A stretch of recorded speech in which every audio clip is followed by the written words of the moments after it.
सोचो सोचो सोचो, अगर तुम्हारे पास ऐसी पावर हो जिससे तुम किसी को भी अपने हिसाब से कंट्रोल कर सको, बॉस को कन्विंस करना, दोस्त से अपनी बात मनवाना, या यहाँ तक कि किसी अनजान इंसान को अपने इशारों पर नचाना, ये कोई जादू नहीं, ये साइकोलॉजी का सबसे डार्क कोना है जिसे पावरफुल लोग इस्तेमाल करते हैं। और आज तुम इसे सीखने वाले हो, लेकिन ध्यान से सुनो, ये सिर्फ एजुकेशन पर्पस के लिए है, गलत इस्तेमाल मत करना, क्योंकि ट्रिक एक इतनी पावरफुल है कि इसे जानने के बाद तुम्हारी सोच बदल जाएगी। हो सकता है आप इसके लिए तैयार नहीं हो, लेकिन फिर भी देखें। अब गेम शुरू करते हैं। Trick 5, the illusion of choice. तुमने कभी सोचा है कि लोग तुम्हारी मर्जी से डिसीजन क्यों नहीं लेते? क्योंकि उन्हें लगता है कि वो खुद कंट्रोल में है, लेकिन असली एक्सपर्ट उन्हें ऐसी चॉइस देते हैं जिससे वो तुम्हारे हिसाब से ही सोचे। कैसे? मान लो तुम अपने दोस्त से चाहते हो कि वो तुम्हारे साथ बाहर चले। अगर तुम सीधे बोलोगे चल बाहर चलते हैं, तो शायद वो मना कर देगा। लेकिन अगर तुम उसे ऑप्शन दो, भाई बाहर जाना है, पिज्जा हट चले या डोमिनोज, अब खेल बदल गया। अब उसे लग रहा है कि वो खुद डिसाइड कर रहा है, लेकिन सच में तुमने ही उसकी चॉइस लिमिट कर दी और वो किसी भी हाल में हाँ बोल देगा। यही टेक्निक बड़े ब्रांड्स, बिजनेस और पॉलिटिशियन इस्तेमाल करते हैं। लोगों को चॉइस का इल्यूजन दो, लेकिन असली कंट्रोल तुम्हारे हाथ में रखो। लेकिन रुको, अगले ट्रिक से तुम किसी से भी हाँ कहलवा सकते हो। Trick 4, the yes ladder technique. अगर तुम्हें किसी से बड़ा फेवर चाहिए तो सीधा मांगने पर मना कर देगा, लेकिन अगर तुम छोटे छोटे हाँ बुलवाते जाओ तो उसका दिमाग धीरे धीरे तुम्हारी रिक्वेस्ट को एक्सेप्ट करने लगेगा। कैसे? सोचो, तुम अपनी कंपनी में प्रमोशन चाहते हो। अगर तुम सीधे जाकर बॉस से कहो सर मुझे प्रमोशन चाहिए, तो बॉस का जवाब होगा अभी नहीं, अगले साल देखते हैं। लेकिन अगर तुम इसे यस लैडर से अप्रोच करो, पहले छोटा फेवर मांगो, सर क्या मुझे इस नए क्लाइंट मीटिंग का हिस्सा बनाया जा सकता है? मैं थोड़ा एक्सपीरियंस लेना चाहता हूँ। अब थोड़ा बड़ा स्टेप, सर क्या मैं इस प्रोजेक्ट के कुछ एक्स्ट्रा रिस्पॉन्सिबिलिटीज ले सकता हूँ? अब बॉस को हाँ कहने की आदत पड़ चुकी है। सर क्या मैं लीडरशिप वर्कशॉप में जा सकता हूँ? इससे मेरी स्किल्स और बेहतर होंगी। अब आखिरी स्टेप, सर मैंने इस साल एक्स्ट्रा जिम्मेदारियां उठाई हैं, क्लाइंट्स भी खुश हैं, क्या अब मेरी प्रमोशन अप्लाई करने की संभावना बन सकती है? अब क्या होगा? बॉस पहले ही 3 से 4 बार हाँ बोल चुका है, तो अब तुम्हारी प्रमोशन की रिक्वेस्ट पर नहीं कहना मुश्किल हो जाएगा। उसे भी महसूस होगा कि तुमने धीरे धीरे अपनी वैल्यू दिखा दी है और प्रमोशन के लायक बन चुके हैं। यही ट्रिक सेल्समैन, पॉलिटिशियन और लीडर्स यूज करते हैं।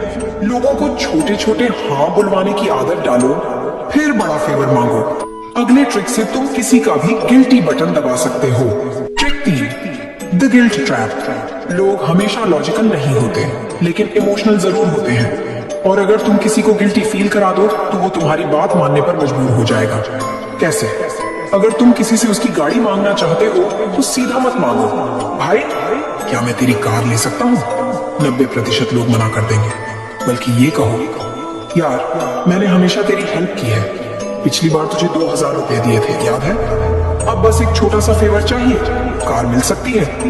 अब सामने वाले को गिल्ट फील होगा कि उसने तुमसे पहले हेल्प ली थी और वो ना नहीं कह पाएगा। अगले ट्रिक से तुम किसी की भी मेमोरी को बदल सकते हो।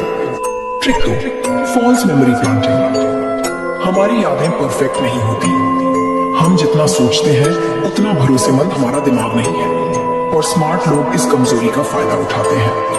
अगर तुम किसी को बार बार एक झूठी बात कहो तो उनका दिमाग इसे सच मानने लगेगा। मान लो कोई पॉलिटिशियन चुनाव जीतना चाहता है, लेकिन उसकी इमेज लोगों के बीच उतनी मजबूत नहीं है।